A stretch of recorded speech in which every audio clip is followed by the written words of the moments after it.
नमस्कार सारे साथियों, कैसे हैं आप सब। स्वागत है आप सबका आपके अपने मिनट्स ऑफ मैथ्स में। बच्चों, आज डायनेमिक्स का पेपर जो है इंपॉर्टेंट क्वेश्चंस लेके आए हैं। कल कुछ रीजन था, काम था, इस वजह से वीडियो अपलोड नहीं हो पाई, लेकिन उम्मीद करता हूँ कि अभी भी टाइम है, आप लोग इसको मैनेज करेंगे और अच्छे से करेंगे अटेम्प्ट। लास्ट लेक्चर में जो हमने क्वेश्चन बताए थे उससे काफ़ी क्वेश्चंस आपको मिले हैं, उम्मीद करता हूँ यहाँ पर भी मिल जाए। लेकिन एक बात का ध्यान रखना, देखो कई बच्चे हैं कि बस देखें क्वेश्चन सर पता चल जाए सर क्या कह रहे हैं, इसका कोई मतलब नहीं है। लेकिन सुनो जरा ध्यान से, 1 मिनट सुनो ध्यान से। क्या सुनना है कि जो डायनेमिक्स है, जो कॉम्प्लेक्स थी या अलजेब्रा थी, तीनों के नेचर में फर्क है। ठीक है, यहाँ जो डायनेमिक्स की हम बात करें उनकी तो बात ही छोड़ें कि वो क्या था क्या नहीं। जो ये है डायनेमिक्स, वो ऐसा सब्जेक्ट है, ऐसा पेपर है जिसमें आपको कंसेप्ट अच्छे से क्लियर होना चाहिए। क्योंकि क्वेश्चन जो है वो घुमाकर या हल्का फुल्का ऊपर नीचे करके दे दिया तो आपका कंसेप्ट नहीं है क्लियर, तो आप नहीं कर सकते। ठीक है, जैसे यहाँ पर ये है, मान लो क्वेश्चन, एक आयताकार पटल का उसी भुजा के परितज आघूर्ण ज्ञात करना। अगर मान लो ये क्वेश्चन आयताकार पटल का उस भुजा के सापेक्ष ना हो, किसी बिंदु के सापेक्ष हो या किसी अक्ष के सापेक्ष हो, ठीक है, तो आपको अगर पता ही कैसे करना है तो आप कर सकते हो। वरना सोचो कि सर इसी जैसा मिल जाएगा तो हम कर देंगे, जैसे पिछले कॉम्प्लेक्स में था कि वैसा सवाल मिल जाए तो हो जाता था बिल्कुल। ठीक है, हमको सेमीफाइनल निकालना है, निकाल लेंगे जैसे भी दे रखा है, मैथड था उसमें तो।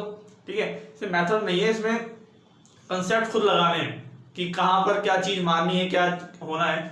तो आपने अच्छे से तैयारी की होगी उम्मीद करता हूँ। तो शुरुआत करते हैं आज के सेशन का। तो यहाँ पर देखिएगा, यदि एक कण एक त्रिज्या के वृत्त की परिधि पर गमन करता है तो वृत्त के केंद्र को ध्रुव मानते हुए कण का अरीय वेग और अनुप्रस्थ वेग ज्ञात करना है। अरीय अनुप्रस्थ वेग पहला यूनिट, और उस पहले यूनिट के अंदर अनुप्रस्थ वेग और अरीय वेग है। आजकल क्या है कि इनका डायरेक्ट डेरिवेशन नहीं आ रहा है, ठीक है, लेकिन आपको करके जाना है, आ जाए तो कर लेंगे। लेकिन क्वेश्चन जो है वो इस तरह से बन रहा है, तो इसलिए आपको जो कराया गया है, जहाँ से आपने पढ़ा है, चैनल से पढ़ रहे हो या कहीं से भी पढ़ा है, तो याद रखना कि अरीय वेग और अनुप्रस्थ वेग का जो डेरिवेशन है, अरीय त्वरण अनुप्रस्थ त्वरण यानी कि एक्सेलरेशन और वेलोसिटी का जो डेरिवेशन है वो करके जाना है। ठीक है, मैं अपनी तरफ से बहुत क्वेश्चन बता रहा हूँ, बाकी आपको पता ही है कि आपको कैसे कैसे तैयारी करनी है, कोई नई बात नहीं है, आपको ये तो करना ही करना है, बाकी आप देखेंगे। सिद्ध करो कि यदि कण वृत्त का पूरा चक्कर लगाता है तो किसी भी वृत्त के व्यास के सिरों पर दबाव का योग अचर रहता है। ठीक है, ये भी आपके सेकंड चैप्टर से मिल जाएगा। एक आयताकार पटल का उसी भुजा के परितज आघूर्ण निकालना, मोमेंट ऑफ इनर्शिया MI की हम बात कर रहे हैं। यहाँ पर आपको मोमेंट ऑफ इनर्शिया के जितने भी तरीके हैं पता होने चाहिए। ठीक है, उसमें से कोई एक तरीका है, मोस्टली भुजा के परितज ही आपको दे दिया जाता है।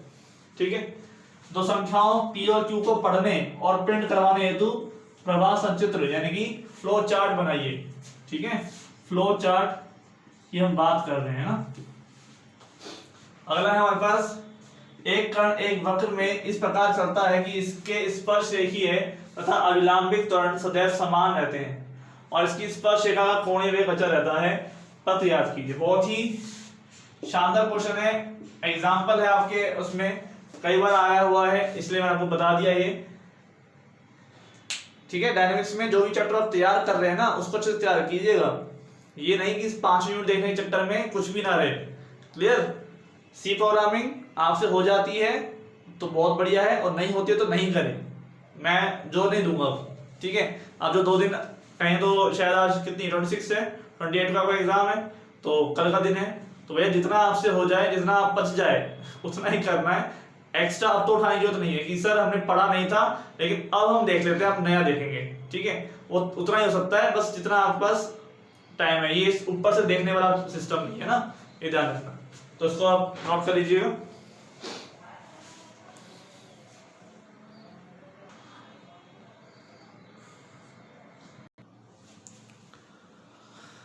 नेक्स्ट क्वेश्चन देखिए, ये हमारा सरलावृत्ति से सवाल है और एक सिरे को जाते हुए कण सरलावृत्ति गतिमान है, एक सिरे को जाते हुए पाया गया कि लगातार 3 सेकंडों पर कण की केंद्र से दूरी x1 x2 x3 है प्रदर्शित कीजिए कि एक पूर्ण आवर्तकाल 2 पाई अपॉन थीटा है जहां cos थीटा बराबर x1 + x2 अपॉन 2x2। ये तो सवाल तो आपको काफी बार मिला होगा, देखा है आपने।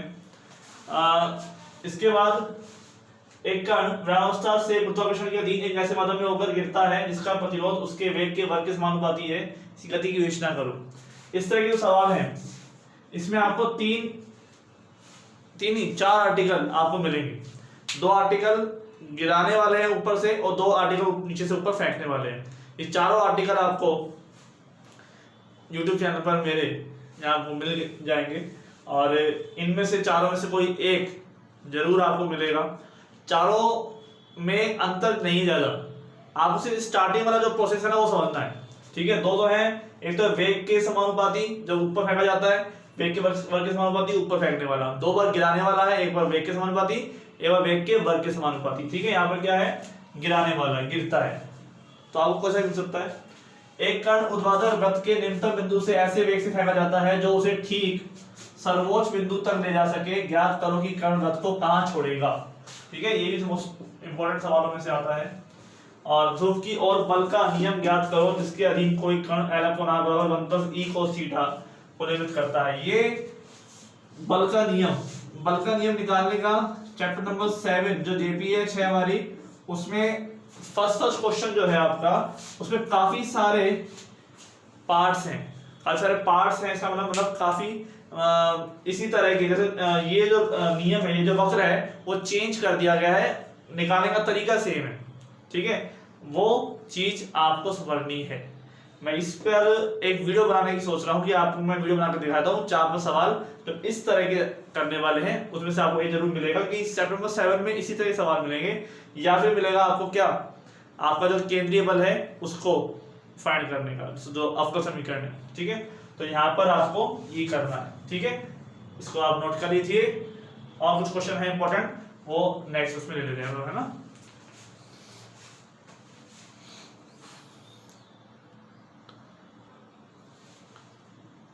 नेक्स्ट हमारे पास क्वेश्चंस हैं, इनमें से मोस्टली क्वेश्चन आपको सी प्रोग्रामिंग के मिलेंगे, ठीक है।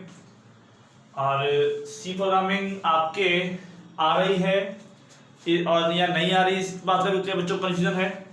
और बाकी इंस्टीट्यूट में मैंने बात की थी तो उन्होंने कहा कि नहीं आएगी सी प्रोग्रामिंग, लेकिन फिर भी अगर पेपर सेटिंग में ऐसा रहता है कि आप सी प्रोग्रामिंग नहीं मिलती है, उसी जगह पर स्टैटिक्स मिल जाती है, तो आप इंस्टीट्यूट जाके बात करिए और करिएगा, क्योंकि स्टैटिक्स जो सिलेबस में है जितना पोर्शन अगर उससे बाहर आपको दे दिया जाता है तो आपको जाके बात करनी चाहिए, ठीक है।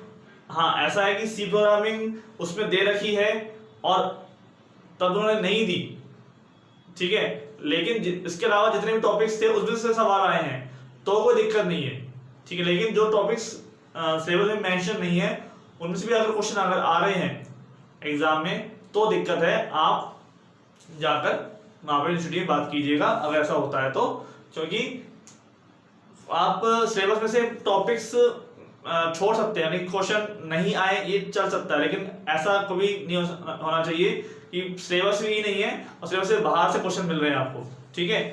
तो यहाँ पर आप देखिएगा कि इफ एल्स कथन का सी प्रोग्राम में प्रयोग को उदाहरण देकर स्पष्ट करो। सी प्रोग्राम में इफ एल्स आपको मैंने कराया हुआ है ये, ठीक है, मिल जाएगा। सेकंड पार्ट है सी प्रोग्रामिंग में, जस्ट कुछ दिन पहले मैंने ये वीडियो डाली थी। एक दीर्घवृत्त के एक चतुर्थांश पाद का दीर्घवृत्त के अक्षों के परितः आघूर्ण निकालना, ठीक है। जड़त्व गुणनफल बहुत ही ज्यादा इंपॉर्टेंट है, ये है प्रोडक्ट ऑफ इनर्शिया,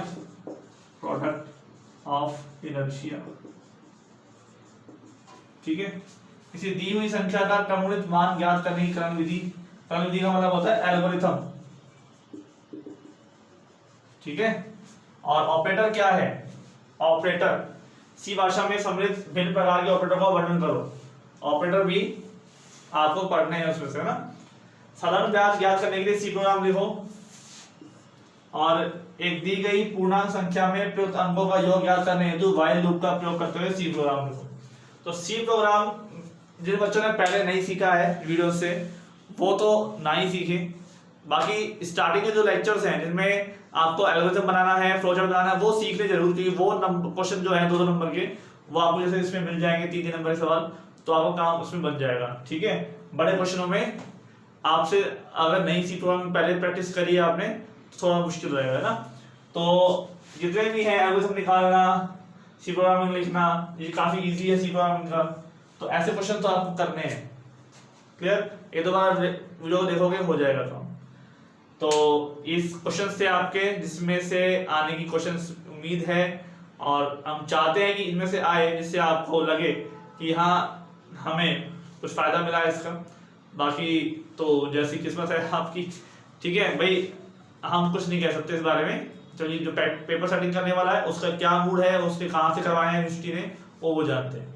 ठीक है, तो थैंक यू सो मच, धन्यवाद।